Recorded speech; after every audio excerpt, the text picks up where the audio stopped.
getting much sleep? Yeah, I had like a block of 4 hours last night, which was like incredible. So you think it's good, don't you? Then you're like, oh, it's not good, but still, I'll tell you, I felt like a new woman this morning, to be honest. So yeah, it's good. Awesome. Right, let's make a start and let them come in. I'm gonna press start.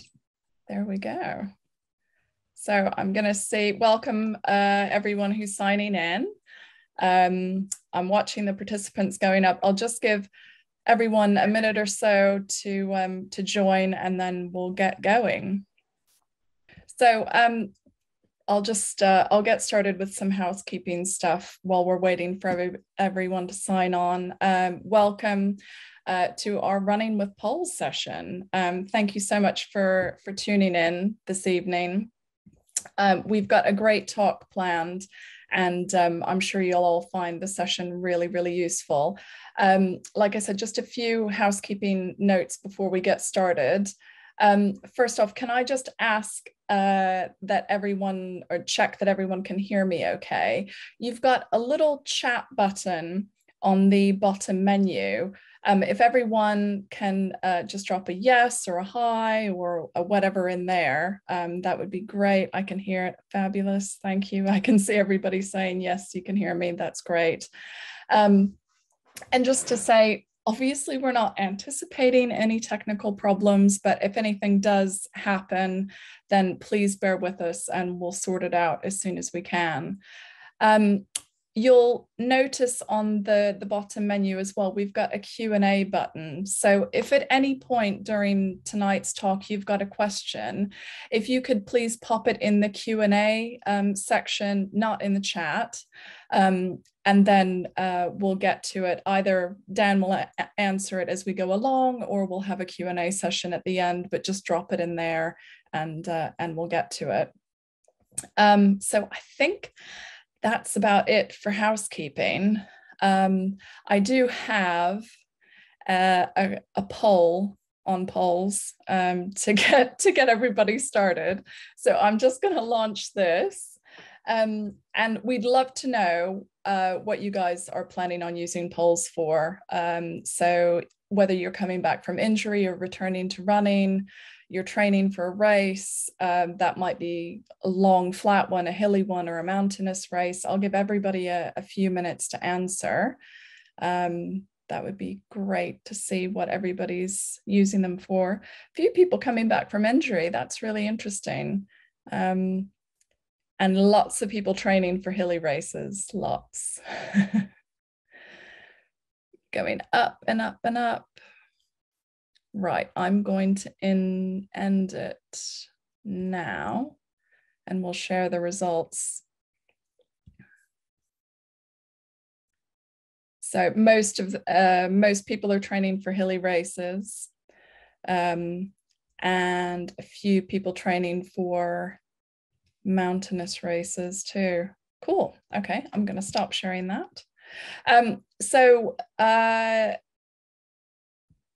Now is a good time probably to mention that if you guys haven't already seen, Harrier have a new Facebook group that is specifically designed for people who have our Harrier poles.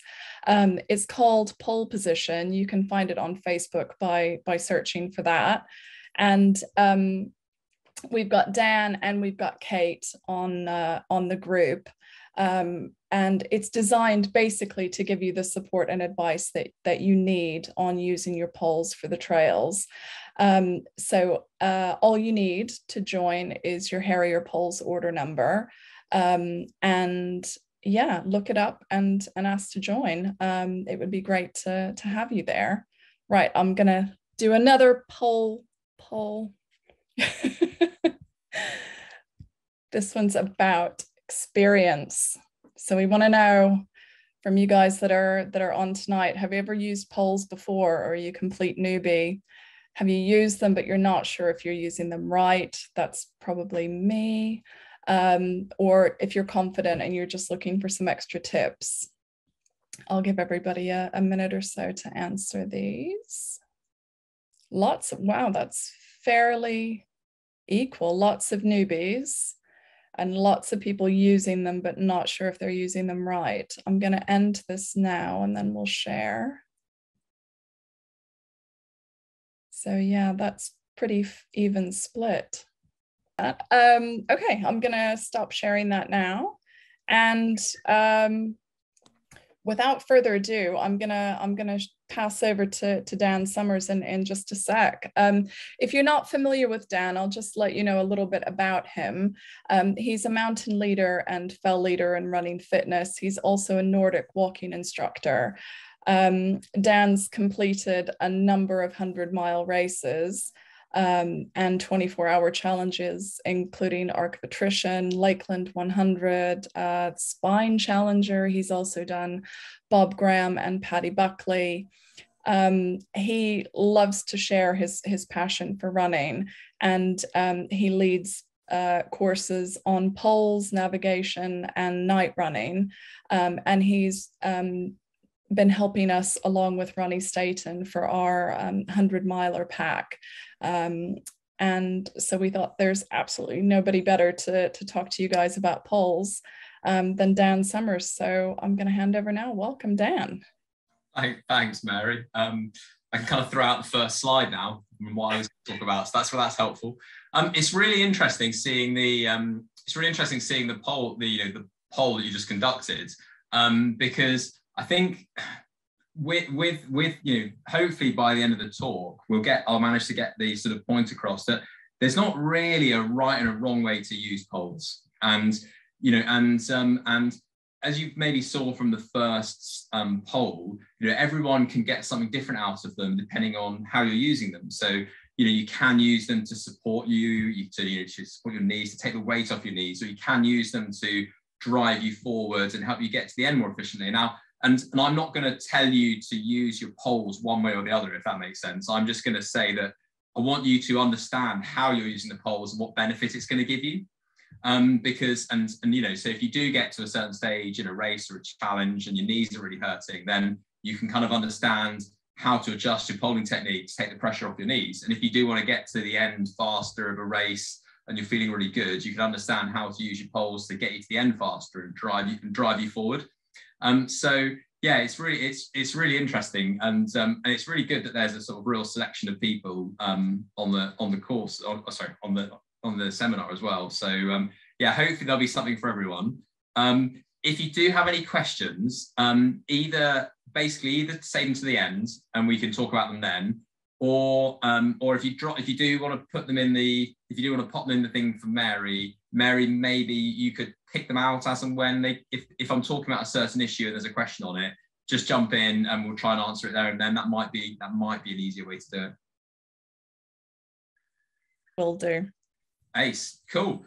I'm just gonna go to that. Right. So cool. Yeah. So I mean, Mary's basically covered what I do. Like, I run and I love to run. I love adventure.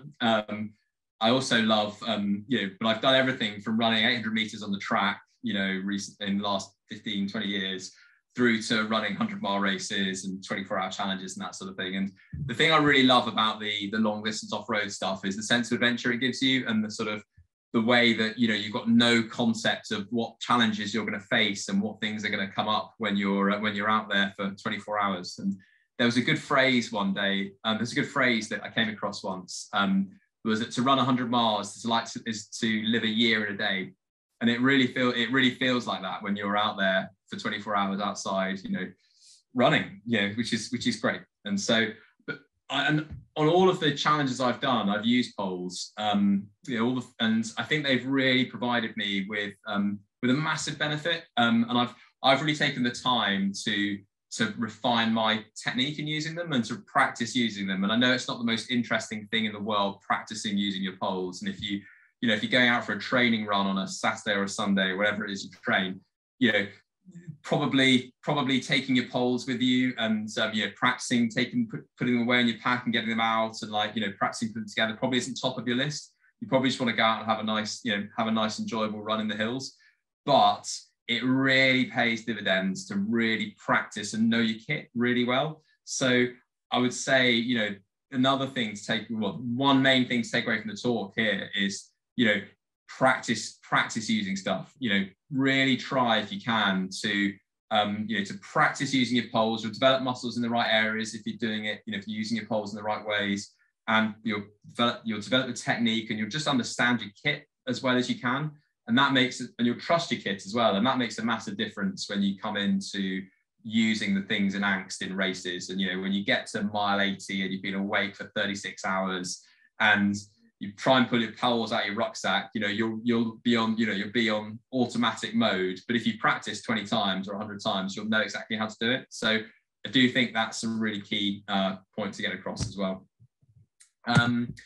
Cool. So today, or this evening, what we're going to talk about is, I'm just going to do a really brief overview. I don't know if anyone's watched the seminar on YouTube or attended the seminar that we did, or the talk we did in lockdown. It must have been nearly 18 months ago now, for Harrier. It's available on YouTube, still on the Harrier section of YouTube. I'm going to run through that in about sort of 10 minutes about what we talked about last time. The actual talk went on for, I shudder to think, probably an hour, I think. So if you're interested in any of the stuff we talk about in the first 10 minutes, have a dive into that and you'll get some more information there. Or just put something on the Facebook page, or drop us an email, or a question in the chat today. But there's a lot more information on that first 10 minutes in the previous talk. Then I want to spend the most of the time today getting into some technical stuff on how to use poles, and looking really at pole technique basically, and the different methods of using poles, and also some different techniques you can try out at home. And or when you're out running. We'll try and make it a little bit interactive. If you've got a set of poles with you or near you, it might be useful to sort of demonstrate a bit, and I'll try and make it a bit interactive. It's a bit difficult where I live anyway, because I can't really move the camera to video me running up and down the stairs and stuff like that. So I'm in a relatively small room, so it's a bit difficult to do it, but we've got some videos that you can have a look at. And I think Mary's going to make sure the videos are available afterwards as well. So if you want to revisit that, you can have a look at them then. Cool. Hey, so very briefly, what we covered last time on the talk was we looked at the advantages and disadvantages of using poles, because, like with everything, it's a compromise. It's not necessarily right for every race. You're carrying extra stuff. That's, that's one thing to think about. We'll do a bit of that. We'll then look about how poles can be used as a support mechanism versus a propulsion mechanism. And that's a really key distinction that I always try and bring to the courses I run and the talks and everything about it. Like I said, there's no right and wrong way. It's just you need to know why you're using your poles to achieve what you're trying to achieve with them. Then we'll look briefly at strategies. I get quite evangelical about strategies. I think that you can have strategies for everything. Everything in an ultra, you can have a strategy for that you can think up sitting on your sofa at home, and you can do loads of the thinking and loads of the planning before you set foot out the door. And if you spend time doing that, it's going to make a massive difference to your race. So we'll dig into that a bit. And then the other thing we did look at on the previous seminar or previous talk was about storage and pole storage. I'm not going to get into that today, if I'm honest.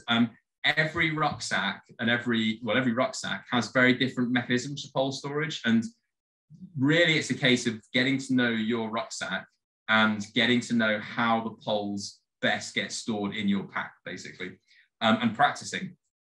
And there are loads of different mechanisms. Harrier have got some really, really good ones on their packs, but there's a variety of options. So I'm not going to dig into that. You could probably write a whole talk on the different options of how to store poles, and there's a lot of planning goes into it. But we're gonna skip over that today. Okay, cool. So, looking at the disadvantages and advantages using poles, the positives can be that it can reduce the impact on your joints. I saw some people saying they were returning from injury and they use their poles as a supportive mechanism. That's brilliant. It's really good. It allows you to get out and to start training. But also to to make, where you might have certain weaknesses in your, your hips or your legs or everything else, and take some of the weight through your upper body. It's brilliant. So it's a great mechanism for that. They can act as a really good stability and balancing aid. When you see people 5 days into the spine race or something like that, they're almost, they would almost be falling over if it wasn't for their poles. They use them as like, third and fourth legs basically, to support themselves. So you can be really good on there. It can reduce stress on legs, and it can save your legs so that you can run deeper into the race, essentially. So sometimes you'll find that, when you're going up a hill, you're not necessarily faster using poles than someone that's of equal fitness or of equal ability or whatever it may be. But you'll get to the top and you'll be ready to run again. Whereas the person who has not been using poles, chances are their legs will be pretty shot from the climb, and they'll need to recover before they're able to start really, operating properly with their legs again. So I think that's a big advantage, is that it just reduces the overall level of stress on your legs and lets you run deeper into a challenge or a race. As we've talked about a lot already, if you use them in the sort of Nordic skiing and Nordic walking way, it can really drive you forwards. It can really act as an additional propulsion mechanism. So I think that's brilliant. And I think that's really, for me, where I've taken the most benefit from them. And I think the last thing you need to know about the positives of them is they're often called cheat sticks, but you're allowed to use them. So what, my approach is that if you practice using them, and you're comfortable using them, and you know what you're trying to get out of them, and know the methods for trying to get that out of them, then why would you not? It can definitely give you an advantage. However, there are some disadvantages. It's the extra stuff, as we mentioned, it's extra weight.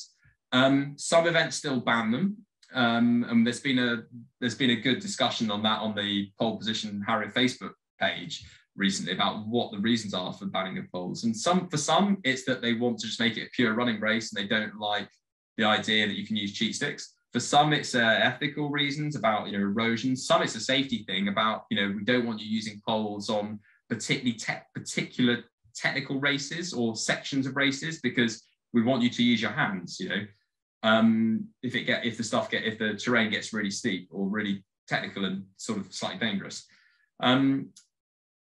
Poles can be dangerous. If you watch a trail of people climbing a hill where everyone's using poles, the number of times you see someone getting poked in the face by someone in front with poles or tripping up someone else with poles is quite amazing. Really. So there's an ethical way of using poles as well in terms of your fellow competitors as well. So that's worth thinking about. I have heard people talk about erosion on the trail. Any additional footfall or material on the trail is an issue, of course. I'm not convinced that if you use them sensibly and don't dig the poles in, unnecessarily, that they do create a lot of erosion on the trail. I think when you compare them to something like crampons, whilst crampons are obviously only meant to be used in winter on frozen turf, the impact still is quite severe, I think, even on frozen turf. And so when you compare them to something like that, I think the impact is pretty small with poles, personally, but I have heard that said as well. So how poles can be used, if you're looking at, really, I like to split this into two aspects, and we'll come to this later with some videos and pictures as well, is you can look at, someone like Kylian Jornet on a vertical kilometre, or Mary next year on a vertical kilometre. So, they'll be using poles the whole way up to drive them forward, to use that extra power in their upper body to get them to the top of vertical K as quickly as possible. Someone like George Foster, who until Finley Wild took the Bob Graham rounds on and just missed Kylian Jornet's records, was the fastest Brit. He beat Billy Bland's old records, and this must have been in October last year, I think. He used poles from the start of his rounds on all the climbs, just to give him that extra push and to save his legs so he could run later into the race. And then if you look at cross-country skiers, they're the best example, really, of the benefit you can get from poles, because they use the poles to really drive them forwards. A lot of their energy and propulsion comes from the way they use their poles. And without their poles, they'd be significantly slower. And really, with the Nordic walking techniques and styles, that you're trying to get that propulsion through into running. On the flip side of that, you can use them to, in what I call a sort of supportive or trekking fashion. And often you see people on the spine race deep into the race, putting their poles out in front of them and holding themselves up with their poles. That's absolutely fine. And at that stage of a race, that's what you're trying to get out of your poles, because you can barely stand up often if you've been out there for 5 or 6 days. It can be there's been a load of studies on how poles can take the weight off your knees and off your hips. And I saw someone in the chat mention that they wanted to take the weight off their hips and knees. And it can be great. It can be really, really good for that. I think the stats are something like it can reduce the impact by up to 25%. And that's amazing. That really is very impressive if you're using them in that way. So however you want to use your poles, I think you need a strategy for it. And I think you need to ask yourself questions like, what are you looking to get from your poles? Do you want to be supportive? Do you want to learn the techniques to, drive you forward and to help you get to the end quicker? When are you going to use them? We're really lucky in races nowadays that we have these elevation profiles, and you can almost decide before the race, when you're going to get your poles out. I knew the Lake 100s when I was going to use my poles and when I wasn't. It was as simple as that. So whenever, and I had a rule in my mind, if ever there's a climb that's over 100 meters, it's going to take more than 5 minutes or something along those lines. I'd get my poles out at the bottom of the climb and I'd trek really hard up the climb. And you can take all of the decision-making out of the process really early on. So you can make that strategy and just implement it in the race rather than having to think through things again in the race. And I think that's, personally, I think that's great. I have done a blog post on this, which I'll post somehow through Mary. And it just goes into a bit more detail about how, about why this is a good idea. Or why I think it's a good idea anyway. Sorry, can I interrupt? Because we've had a question from somebody who's asked if you should use them from the start, and I guess that goes in with your strategy. Like, you would look at the elevation profile and probably only get them out if you needed to, I guess. Yeah. Do you know what? Actually, there was a really so. Firstly, I think I would always say the way that I use poles, I would always say use them from the start. Use them from the start. They can save your legs. They can provide you with efficiencies right from the start. If you're going to use them in a way like a Nordic walking way to drive you forward and use the propulsion of your poles. If you want to use them just in a trekking aspect, poles, they're not really going to provide you, and you're going to choose them as a supportive mechanism. If you're fit and healthy and you haven't got issues with your knees or hips or anything like that, they're probably not going to provide you with loads of assistance until you start experiencing those issues. So I've heard lots of people say, I'll take my poles as a sort of comfort blanket in case my knees start hurting towards the end of the race, and then I'll use them. Whilst I don't think you're getting the best out of your poles if you use them in that way, that is the strategy, and that's a fine strategy to have. And if you've made that decision before the race, that's fine. I'm not here to tell you that that's the wrong strategy. I think you could do more with your poles, but that is an absolute fine way to approach it. Really interestingly, on the Facebook page, I can't remember the person's name, but just before this seminar or this talk, there was someone posting about exactly this issue, and they were saying, should I use them from the start? And Kate came back and said, yeah, I should, or should I use them from the start, or should I save them till later? And Kate, yeah, I think you should use them from the start for the same reasons that I've just mentioned. And came up with the analogy of nutrition. You don't wait until you're hungry to eat. So there's a saying in sort of ultra running I've come across a few times. Eat before you're hungry, drink before you're thirsty, walk before you have to walk, and probably use your poles before you have to use them. You could add on very easily at the end. So it's I think there's a whole load of benefits from using them really early on. Yeah, I would agree. I've done a race in the Alps in France, and I didn't have them out at the beginning, but everyone else on the start line had theirs out, because I looked at the profile and I thought, we're going to be going flat for a little while, so I don't need them straight away. But what really kind of made me regret that decision was having to get them out and put them together at the bottom of this hill when I just felt like I built up a bit of momentum. So I had to stop, put them together and then get going again. And I think if I'd had them together from the start, then I could have just kept going, and you know, I wouldn't have had to stop and faff. So yeah. I mean, there's also something about that as well, that if you I don't know how much you'd practiced, Mary, taking them out and putting them together or not, but you know, hopefully if you practice a lot, taking them out and putting them together, it should be relatively seamless towards the end as well. So but yeah, no, you're totally right. It's I think, you know, use them early is a really good approach. Sorry, I've gone on a bit longer than I intended to on this summary, but it always happens.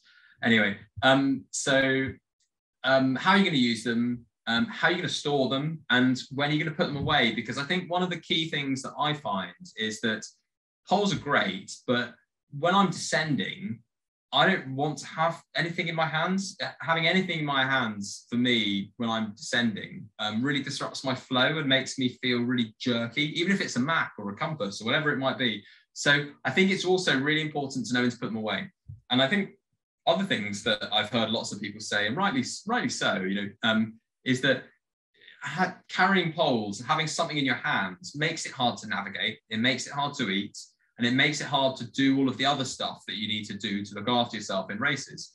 And yeah, 100% that's true. You just need to be focused on it to know that it is harder to do those things. And so you need to be disciplined about when you put them away as well.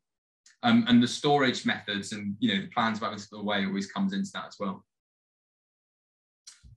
Cool, great stuff. Yeah, so we're not going to do, like I said, we're not going to do anything on storage today.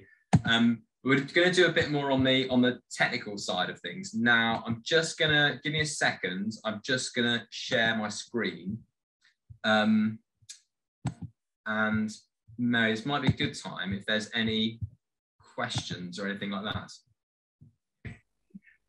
Yeah, we've got a few. My favorite so far is from Scott, who says, how do I stop looking like an octopus on ecstasy when using my poles? I think, Scott, we need to, if you're not already a member of the Facebook group, we need to see video evidence of this. So please join and video yourself so we can comment. Thanks. Yeah, I like that. That's a good, I'm still trying to imagine what that would look like, but that's, yeah. I think Scott, you know, hopefully practice would do that. You know, practice, and I'm going to show you a few videos as well coming up that might give you some ideas of the sort of things you might want to practice. So hopefully that'd be helpful as well.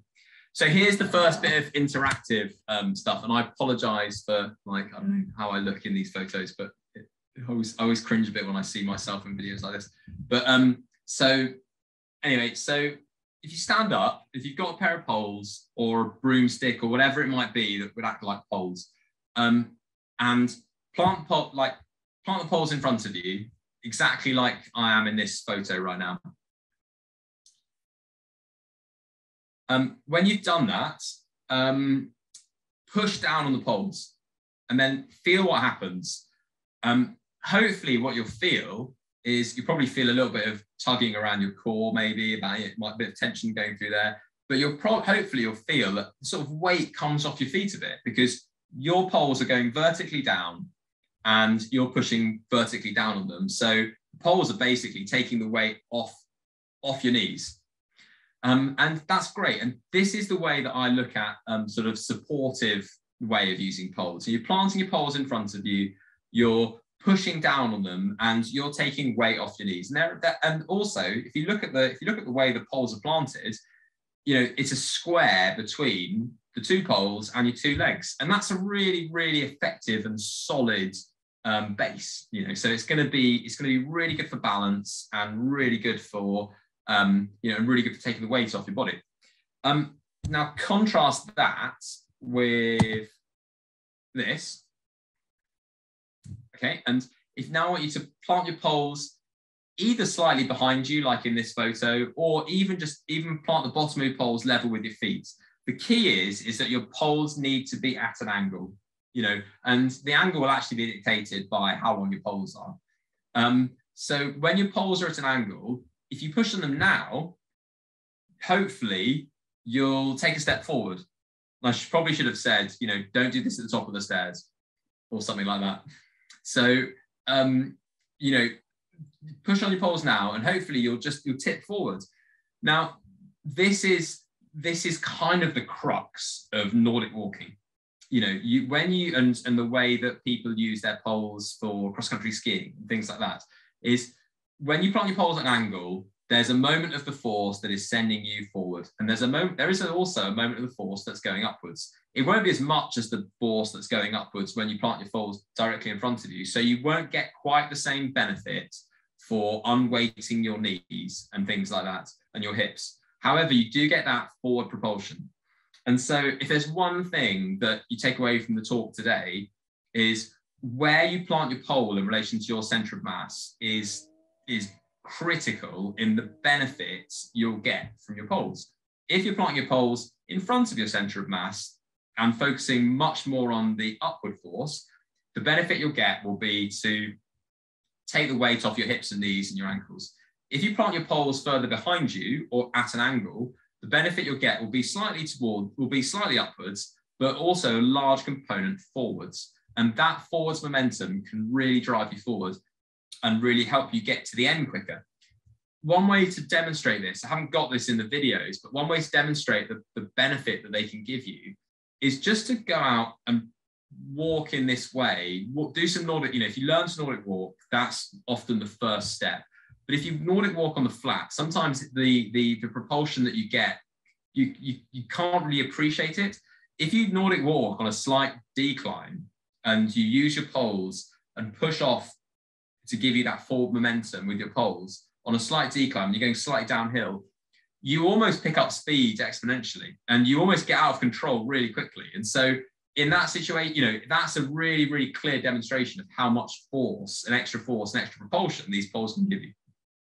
So yeah, go out and have a play with it tomorrow or, you know, the weekend when you're next running, and, you know, just spend some time pushing the poles with various angles and seeing the benefits that they can give you. I've got a few videos coming up. I'm just going to stop the screen share on this one and do it on some others. So this is how the Nordic walking technique looks, and I'll go through some of the key elements of this in a minute as well. But I'll just play this video a couple of times so you can see it.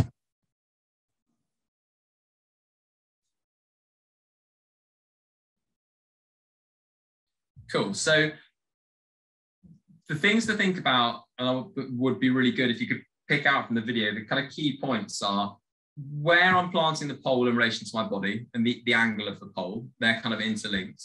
The fact that my arms are pretty straight, and I try to, you know, I don't know about anyone else, but, you know, I have been watching some of the Jubilee celebrations, and, you know, there's if you were to treat your arms like some of those soldiers doing drill and marching, you know, almost as straight as you can. Obviously, you don't need to be quite that straight, but that would be a really good approach, because in that way you use the big shoulder muscles at the top of your shoulder, rather, you know, to get the benefit and drive the poles, rather than the much sort of weaker muscles in your triceps and biceps, which is what happens if you bend your arms. So try and keep your arms straight, really stand upright, sort of look forwards, and plant your poles equal to or behind your center of mass. And the way that you do that is by planting your poles at an angle all the time. So let's try and pick out those. I'll play it a couple more times and try and pick out those three things from the video.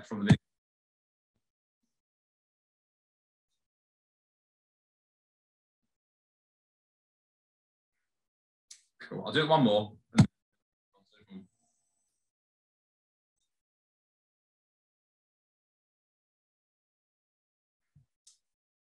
Great stuff.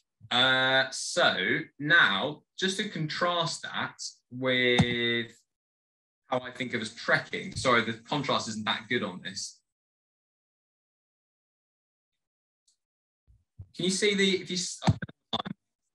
you see the difference here is mainly in relation to how the poles are planted and the angle at which they're planted. I try and plant, when I'm in the trekking method or the supported method, try and plant them much, much more vertically.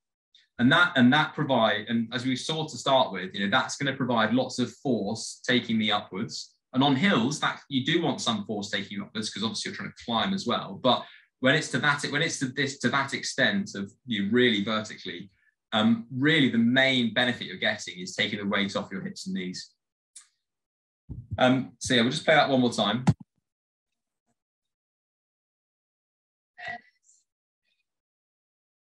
Pop in with a question. Mike says, should the pole length be the same for both support and propulsion? It's a really good question, Mike. I find pole length quite a personal thing. So I'm 5'10", 5'9", so like 178, 176 centimeters, I think. And I actually use fixed length poles. And I know Harrier have got some coming out later in the year. Because I know that I work well with a certain length of pole. I use 110 centimeters. And for me, sorry, I am going to come to directly answer your question in a minute, Mike, sorry. But for me, that's slightly, people often talk about having a 90-degree angle when you're holding your pole on the elbow. And for me, that's actually a little bit more than 90 degrees. And one of the reasons for that, so I think 90 degrees for me would be about 115, but I go for 110. And one of the reasons for that is I know that I'm going to be mostly using my poles when I'm going up steep hills. Now, and to help me up steep hills. And because of the angle of the hill, you're probably always going to be planting your poles slightly up the hill from where lots of your body is. Maybe at the same angle, but probably it would be might be slightly up the hill. Definitely compared with the flat, you're probably going to be planting them on slightly higher ground. So that for me was a deciding factor in the size of the pole that I went for, in knowing how I'm going to use them. Do you need different poles for trekking as opposed to propulsion? I'd say probably not. I think that probably if you can get comfortable with the pole size that you're using, you can more or less use the same one for both the Nordic walking style and for the trekking style. Arguably, you might get a little bit more benefit from a slightly longer pole. You might get a slightly more benefit from a longer pole with Nordic walking style, but it is harder to use, because I say you get more benefit because with the longer pole, the angle of the pole is often a bit more, but that makes it harder to dig into the ground. So I think, to answer your question, no, I think if you get the right size of pole that you're comfortable with for both, they can work in both ways. So I'm just going to take this back to the beginning. So now what we're going to do now is I'm just going to run you through a few ideas of how you can use your poles if you want to be running with them. Now, I know that when you're running with poles, I often think this is it's a funny expression, because quite often you use poles on uphill and you may or may not be running with them. You may be running up short hills with your poles, but if you get onto a big hill, probably if a big long hill, probably you're going to be walking on the hill. I often use this analogy that all ultra runners walk on hills, they try and run on flats, and they try and run on downs. It's just what constitutes a hill is different for different people. So someone like Journey, or whoever it may be, George Foster, what they constitute as a hill is obviously a lot steeper than what I would constitute as a hill, or what Mary or Kate or someone else would. So that everyone walks at some point. It's just more efficient. So it's just where that tipping point is for you. But what I've got here is I've got a few videos of how you can run with poles and the different techniques. So I often split this into a few different techniques, which we'll just quickly go through now. So the first one would be exactly the same as Nordic walking, trying to plant your poles every step. Now you'll see this is quite quick and it's quite energetic, and it's really good for short, sharp bursts, but probably is not something you could do for half an hour. So we'll have a quick watch.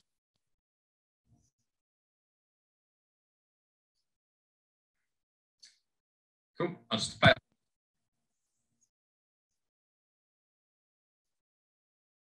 And the thing to remember with all of this as well is I'm always trying to focus on having as straighter arms as I can, looking forward and upright, and also keeping my poles at that angle so that I get that forward propulsion from them. And do pick apart my demonstrations if you can or want to. So the next one would be evenly, but every step. So it's the same as before. So you're planting your poles evenly spaced, but not every step. So you might want to, you have a slightly lower turnover of your hands compared with your feet. So you might want to plant your poles every 3 steps or something like that, or every 4. So, and whilst that, gets into something that's quite personal now. So you need to try all of these methods and have a think about which ones work for you. I don't, that method, the evenly spaced poles, that isn't every step. I think it can feel a bit awkward to start with, but if you practice it a bit more, then it can actually be quite beneficial. And I tend to use that on slopes that aren't really steep. I'll just play that one more time.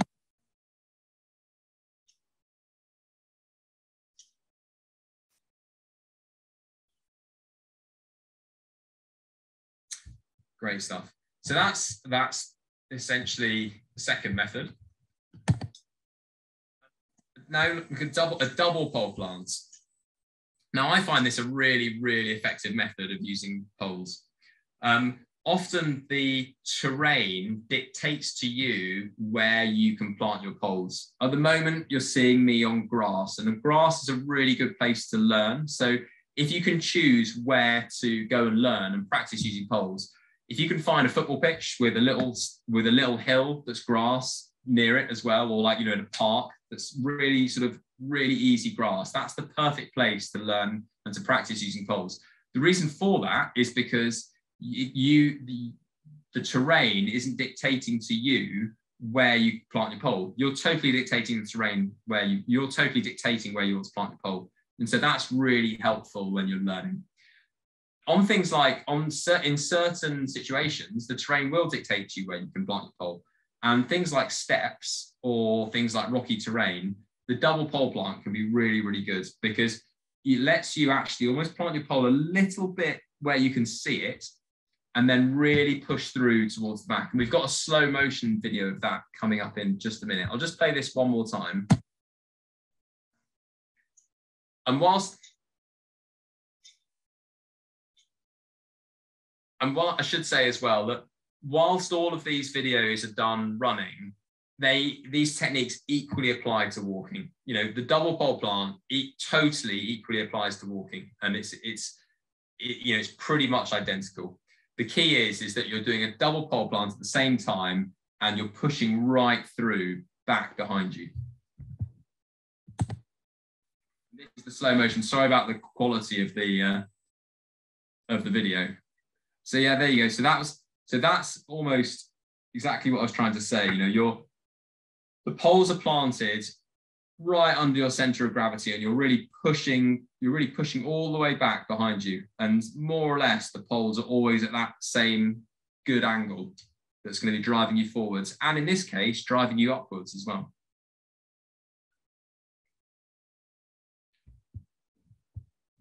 Actually, my technique gets worse through the video, I think this one is the best. That first one is the best, this one here. So yeah, if you look at the angle of the poles, they're going in, being planted, and then you're driving through. Great stuff. So yeah.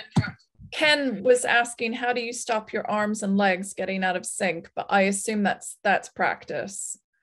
Yeah, it is practice. It's a good question though. Like it is practice. When you're walking, your arms and legs being in sync is quite important, because if they get out of sync, it really twists your upper body and it can really feel really awkward.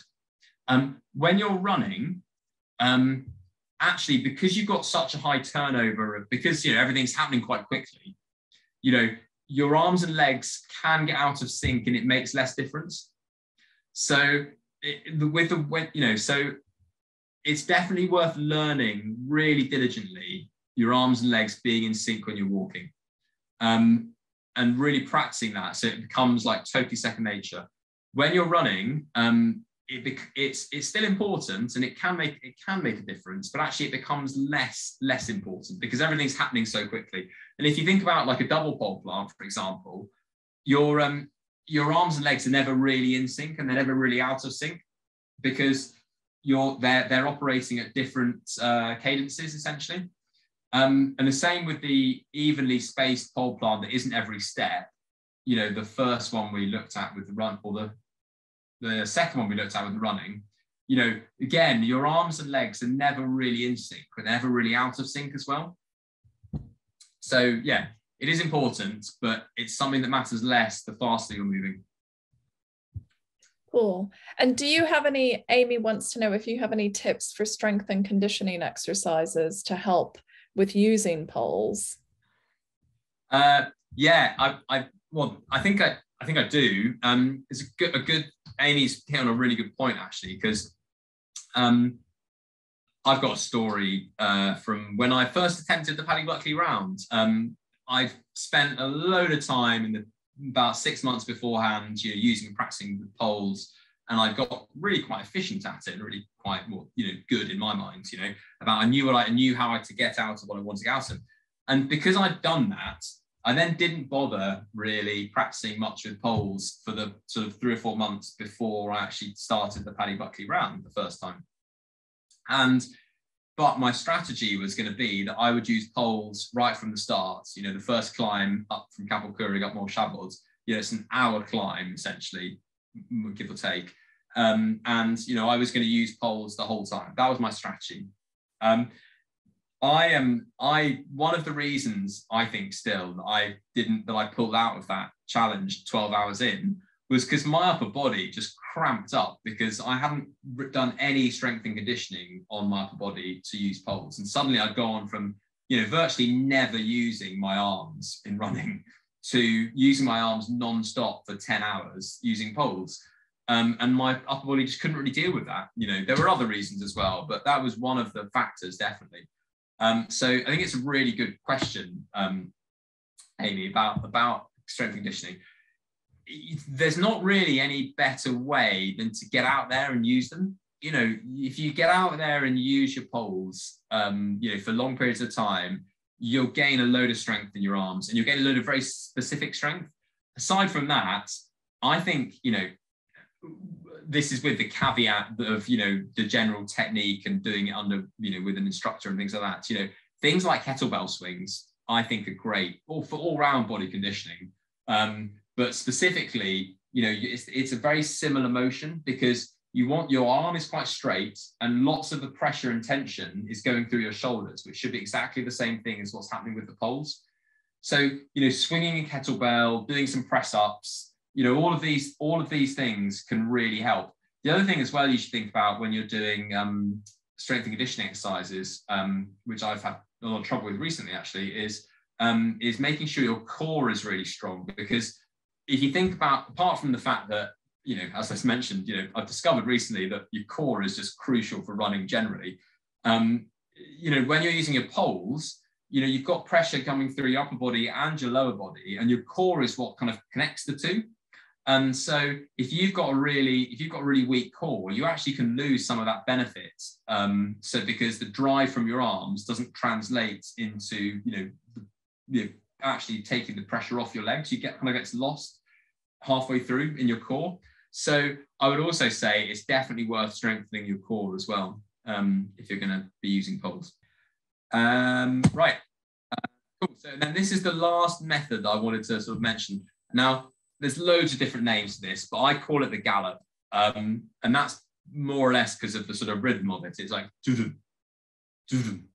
And if you've ever watched cross-country skiers skating, this comes directly from that technique. And it's where you're going to plant one pole very marginally before the other. So it's going to be a pole, you know, right, left, or left, right. And it's and the reason why it's good is because planting them consecutively can provide you with a longer pushing time. So with the double pole plant, it's great but the pushing time is shorter than when you plant them slightly consecutively, and you can get a much more sustained, longer push with this thing I call the gallop. So we'll watch it again. Can you see one goes slightly in front of the other and is slightly leading? Looks, on some, it looks like they're almost the same, doesn't it? But there you go. That one is slightly in front of the other.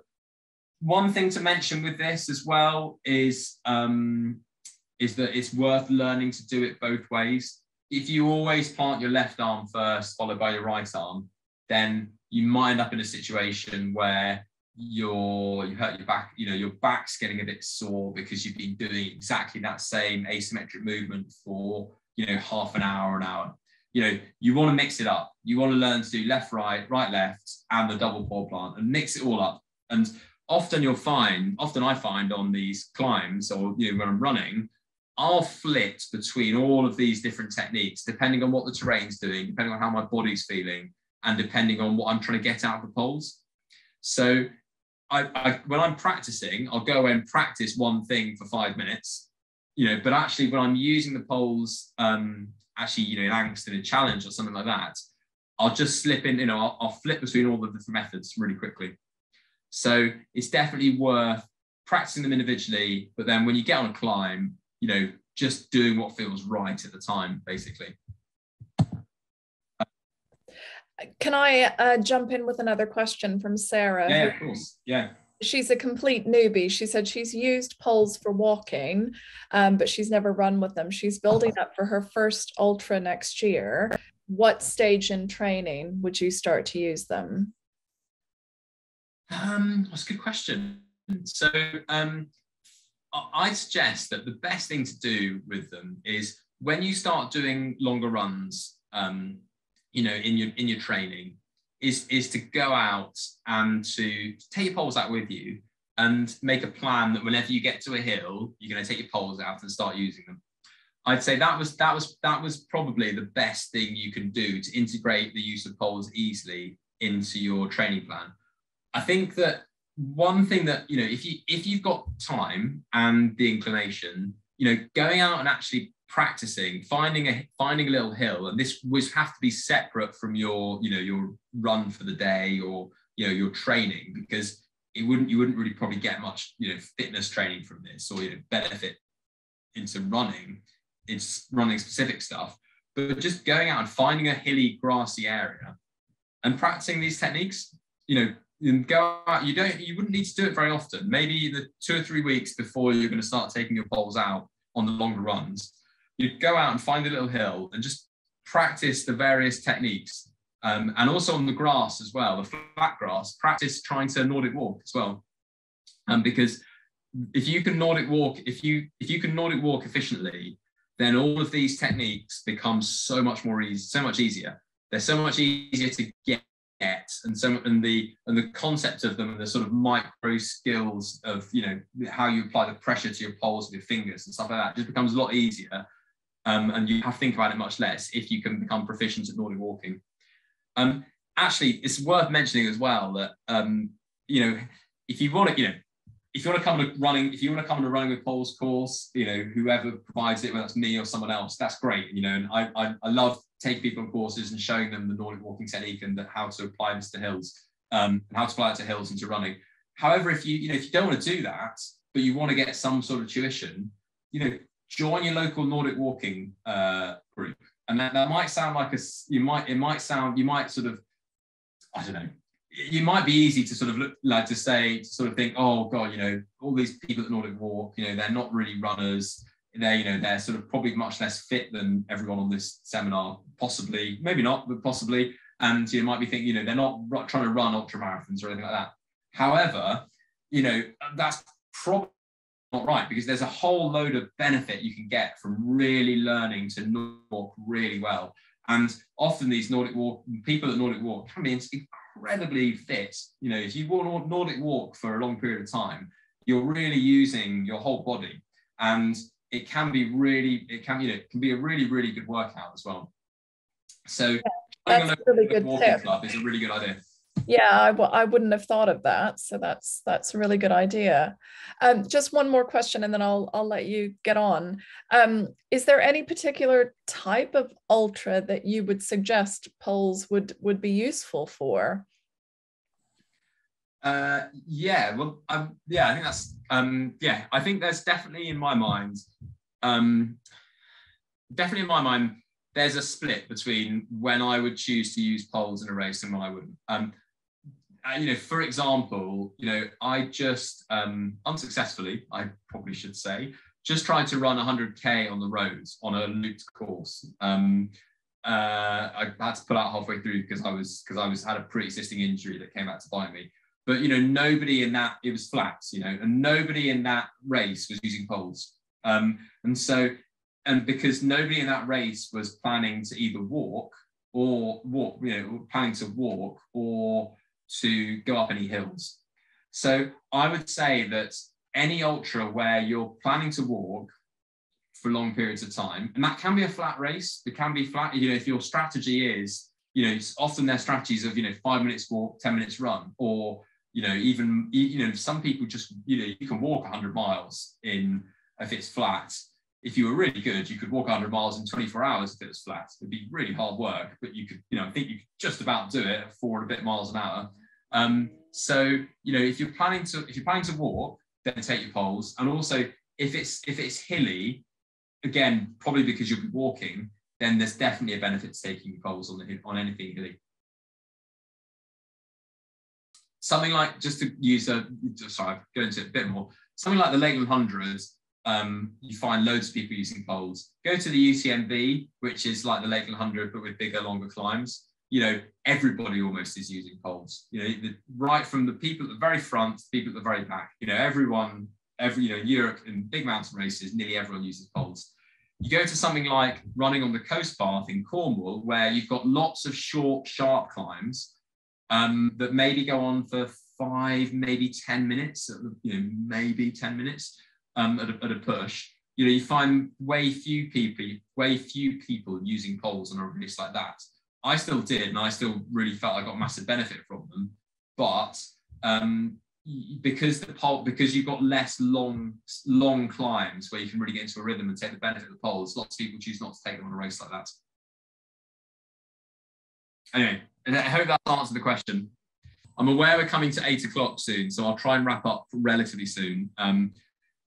Just very quickly to talk briefly about how you can use your poles going downhill as well. You know, poles can be a really good speed control mechanism going downhill. If you know, again, applying that idea of, you know, the angle at which you plant your pole dictates what you're getting out of them. If you're here, you'll see me planting my pole in front of myself and at an angle going almost against the way that I'm traveling, and that's controlling my speed. So that's trying to, like, you know, put the force going backwards to help me control my speed. And that can be really useful if it's muddy, if it's particularly technical terrain, or to take the weight off your legs going downhill. Because if you're going downhill for long periods, it can really, really wreck your quads and your legs. So watch this quickly. So it doesn't really look like I'm doing anything there other than just planting my poles and driving through, but I am pushing on them a little bit to take the weight off my legs and just act as a bit of speed control all the time.